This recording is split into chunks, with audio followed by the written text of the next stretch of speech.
Selamat malam semuanya. Ya, selamat datang kembali di pembelajaran etika dan profesi IT berbasis video.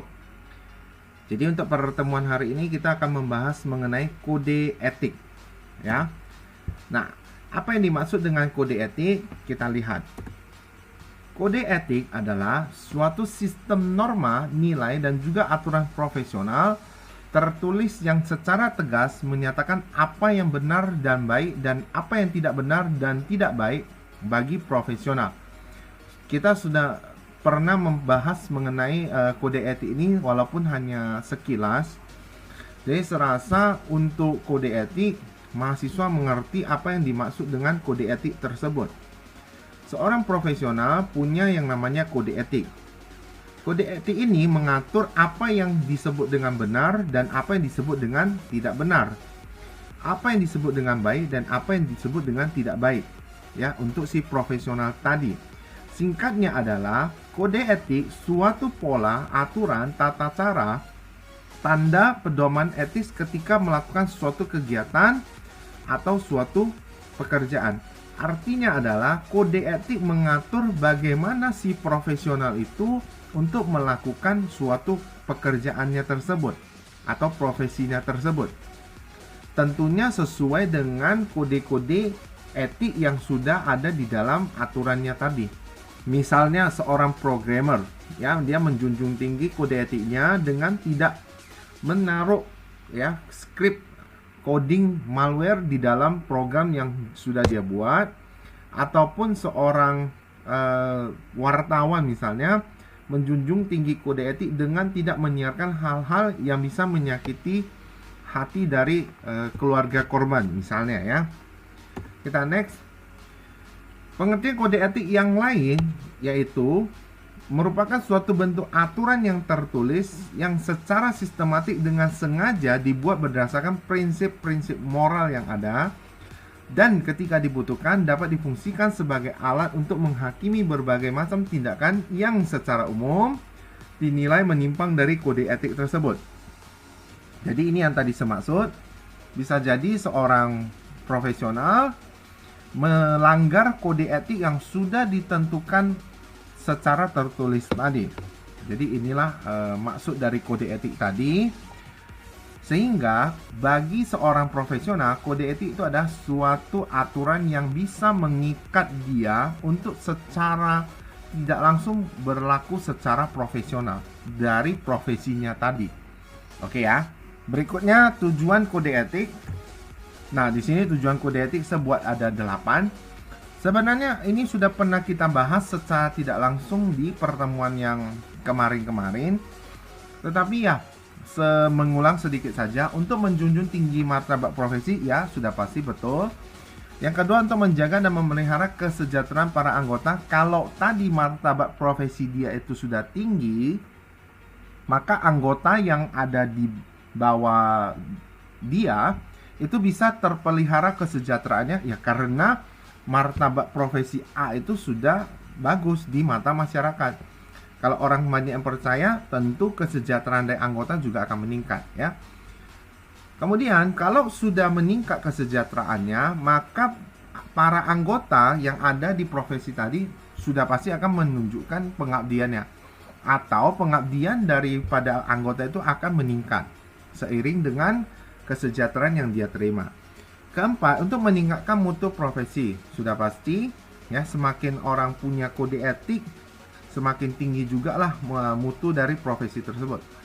Yang ketiga, untuk meningkatkan mutu organisasi profesi. Ini juga sudah pasti. Organisasi tadi yang secara tidak langsung akan meningkat mutunya karena martabat dari profesi tadi sudah naik. Karena meningkatkan layanan di atas keuntungan pribadi. Artinya mengutamakan dulu pelayanan terhadap masyarakat, baru mengambil keuntungan pribadi. Ya, jadi keuntungan pribadi bukan di atas layanan, tetapi di bawah layanan. Ya, memberikan pelayanan dulu, baru memperhitungkan keuntungan pribadi. Ketujuh, mempunyai organisasi profesional yang kuat dan terjamin erat. Itu sudah pasti, ya, seiring dengan pengabdian anggota tadi. Kedelapan, menentukan baku standarnya sendiri. Ini juga ya pasti. Artinya karena kode etiknya sedemikian, dia menentukan sendiri standarnya. Saya mau memberikan pelayanan sampai jam 10 malam misalnya. Ya, kira-kira seperti itu. Next, ada kelebihan dan kelemahan kode etik. Kita bahas dulu kelebihan. Kelebihan kode etik yang pertama adalah kode etik profesi dapat meningkatkan kredibilitas korporasi atau perusahaan. Adanya kode etik profesi secara internal mengikat semua pihak dengan norma-norma moral yang sama sehingga akan mempermudah pimpinan untuk mengambil keputusan. Jadi di nomor 1 membahas bagaimana kode etik tadi mengikat semua orang-orang yang ada di dalam perusahaan atau koperasi atau organisasi, sehingga karena ada ikatan seperti itu, maka kredibilitas dari perusahaan itu akan naik. Kenapa bisa naik? Karena semuanya sudah satu jalan, semuanya sudah satu keputusan, semuanya sudah satu paham. Hal ini juga mempermudah bagaimana pimpinan di perusahaan itu untuk mengambil keputusan, karena sudah sepaham. Jadi tinggal memutuskan A, maka tinggal dijalankan, ya. Kedua, kode etik profesi menyediakan kemungkinan untuk mengatur dirinya sendiri bagi sebuah korporasi dan bisnis-bisnis pada umumnya. Jadi kode etik ini karena kita sebagai orang yang sudah profesional, tentunya kita akan selalu menerapkan kode etik tersebut. Apa efeknya? Efeknya adalah kode etik tadi menjadi satu aturan yang dipakai untuk mengatur diri kita sendiri. Bukan hanya diri kita sendiri saja, tetapi korporasi ataupun bisnis itu juga sudah diatur. Yang ketiga adalah kode etik profesi dapat menjadi alat atau sarana untuk menilai dan mengapresiasi tanggung jawab sosial perusahaan. Kode etik berhubungan dengan norma aturan moral. Jadi bagaimana si kode etik ini dapat menjadi penilaian terhadap tanggung jawab? Gampang. Ya, kalau seseorang menjalankan kode etik, yaitu dengan memberikan pelayanan di atas keuntungan pribadi, maka dia bertanggung jawab. Kalau sebuah perusahaan mengutamakan pelayanan, misalnya di atas keuntungan, maka dialah bertanggung jawab secara sosial terhadap semua customer yang ada. Ya, paham ya? Baik. Nah, nomor 4, kode etik profesi merupakan alat yang ampuh untuk menghilangkan hal-hal yang belum jelas menyangkut norma-norma moral, khususnya ketika terjadi konflik nilai. Terkadang kan ada orang tuh yang tidak paham atau kurang paham terhadap kode etik. Nah, kode etik itu bisa dipakai untuk menghilangkan hal yang belum jelas tadi mengenai norma-norma moral yang ada. Oke? Next, kelemahan kode etik. 1. Idealisme yang terkandung dalam kode etik profesi tidak sejalan dengan fakta yang terjadi di sekitar para profesional, sehingga harapan terkadang sangat jauh dari kenyataan. Kita paham bahwasanya kode etik itu selalu menjadi aturan bagi si profesi A ataupun si profesional tadi. Tetapi fakta di lapangan adalah sangat jauh dari harapan. Kenapa? Karena orang terkadang merupakan kode etiknya dan mengutamakan keuntungan pribadi. Bisa dipahami lah ya. Nah, sekarang untuk nomor 2, memungkinkan para profesional untuk berpaling kepada kenyataan dan mengabaikan idealisme kode etik profesi.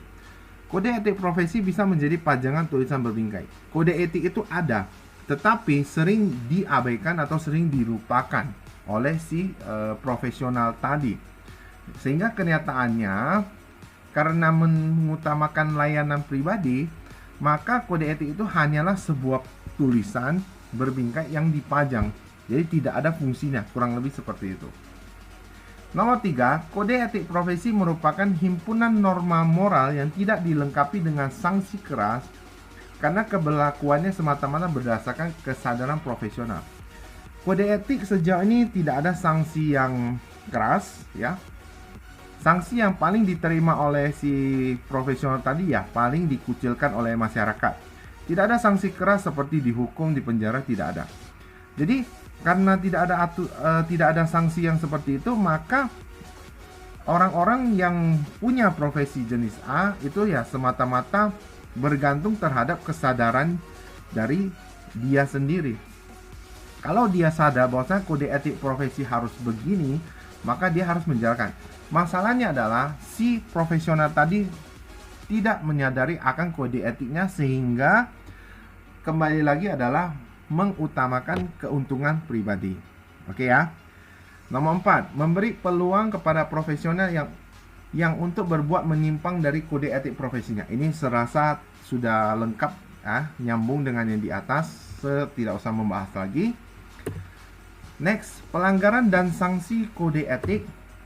Ada pelanggaran kode etik ya, sebuah di sini ada beberapa. Nomor 1, alasan ekonomi kebutuhan individu, misalnya korupsi. Dia melanggar kode etik karena alasan ekonomi. Ya, di sini contohnya adalah korupsi. Sebenarnya kalau kita lihat dalam kehidupan sehari-hari, korupsi itu ya sudah jadi membudidaya gitu ya, atau sudah budaya gitu. Artinya adalah memang mengatakan alasan ekonomi, gaji kurang, gaji kecil, sehingga dia melakukan korupsi. Kita lihat di kehidupan kita, banyak yang gajinya sudah tinggi tapi tetap melakukan korupsi. Kenapa? Ya, kita mungkin harus introspeksi diri. Manusia itu tidak lepas dari yang namanya serakah, rakus, tamak ya, dan sebagainya. Kedua, perilaku dan kebiasaan individu atau kebiasaan yang terakumulasi tak dikoreksi. Ini yang tadi saya bilang, sudah terbiasa melakukan, sehingga ya karena sudah terbiasa ya dilakukan terus-menerus.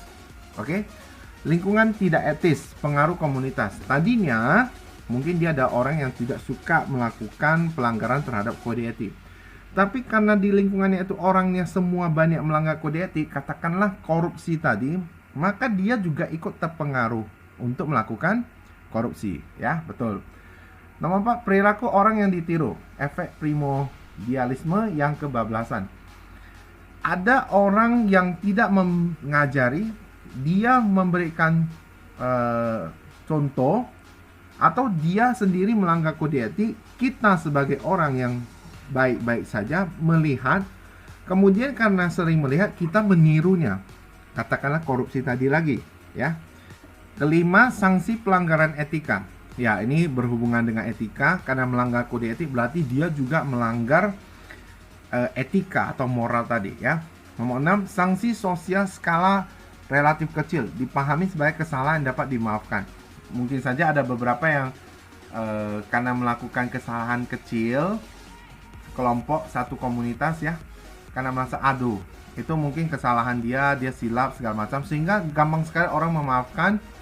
Karena gampang dimaafkan ya dia melakukannya lagi ya. Kemudian yang ketujuh, merugikan hak pihak lain. Oke, ini saya tidak usah bahas. Sanksi kode etik. Kalau ini tadi pelanggaran kode etik, ini adalah sanksi kode etik. Mendapat peringatan. Pada tahap ini, si pelaku akan mendapatkan peringatan halus. Misal, jika seseorang menimbulkan suatu instansi terkait, namun belum parah tingkatannya, bisa saja ia akan menerima email yang berisi peringatan. Jika tidak diklarifikasi, kemungkinan untuk berlanjut ke tingkat selanjutnya seperti peringatan keras ataupun lainnya. Kalau masih awal-awal, sanksi kode etik masih berupa peringatan. Kalau kita di kantor mungkin hanya SP1 gitu ya, peringatan pertama. Artinya masih bisa dimaafkan, tetapi dengan catatan jangan diulangi ya. Yang kedua, pemblokiran. Mengupdate status yang berisi sara, mengupload data yang mengandung unsur pornografi baik berupa image maupun GIF. Seorang programmer yang mendistribusikan malware. Misal, sebuah akun pribadi sosial dengan sengaja membentuk grup yang melecehkan agama dan ada pihak lain yang merasa tersinggung karenanya, ada kemungkinan akun tersebut akan dideaktif oleh server. Ini pernah terjadi ya di Indonesia. Banyak sekali contoh-contoh grup ataupun media sosial lainnya, Instagram, Facebook segala macam, membuat satu komunitas kemudian membuat ya ujaran kebencian segala macam. Ini sanksinya adalah pemblokiran. Ya, jadi akun tadi bisa diaktif atau tidak diaktifkan lagi, atau diblokir ataupun dikunci, di lock sehingga tidak bisa dipakai lagi. Di Indonesia banyak sekali kasus-kasus seperti ini yang pernah terjadi. Saya tidak usah menjelaskannya lagi, kamu pun pernah melihatnya mungkin ya. Next, hukum pidana _ perdata. Sudah sangat jelas adanya hukum yang mengatur tentang informasi dan transaksi yang terjadi di dunia maya seperti Undang-Undang RI nomor 11 tahun 2008 tentang Informasi dan Transaksi Elektronik UU ITE ya, yang terdiri dari 54 pasal. Jadi kalau melanggar kode etik ya, ada hukum pidananya, ada hukum perdatanya selama yang terjadi di dunia maya. Itu diatur oleh undang-undang. Kira-kira seperti itu. Jadi kalau membahas tentang hukum-hukum ini, undang-undang ini nanti ada pertemuan khususnya ya. Kode etik dan hukum, bedanya apa? Perbedaan kode etik dengan peraturan hukum yang berlaku di masyarakat. Kalau kode etik hanya mengikat pada sekelompok orang atau profesional tertentu saja. Ya, jadi kalau selama dia profesional, ada profesinya, maka kode etik hanya mengikat kelompok itu saja. Tetapi kalau hukum tidak mengikat kepada sekelompok orang saja, tetapi berlaku universal kepada setiap orang yang berada dalam lingkup peraturan tersebut diperlakukan. Jadi kita paham ya, ada beda antara kode etik dan hukum. Memang kode etik itu seperti aturan, tetapi aturan itu hanya mengikat ke si kelompok profesional tadi. Kalau hukum, dia mengikat kepada semua tanpa pilih. Ya, siapa saja semua bisa diikatnya oleh si hukum tadi. Oke, baik, itu ada slide terakhir ya. Jadi untuk pembelajaran mengenai kode etik sampai di sini dulu. Terima kasih sudah mendengarkan dan memperhatikan. Semoga yang dipelajari bermanfaat. Kita akan jumpa lagi di pertemuan yang akan datang. Dan ingat untuk senantiasa semangat.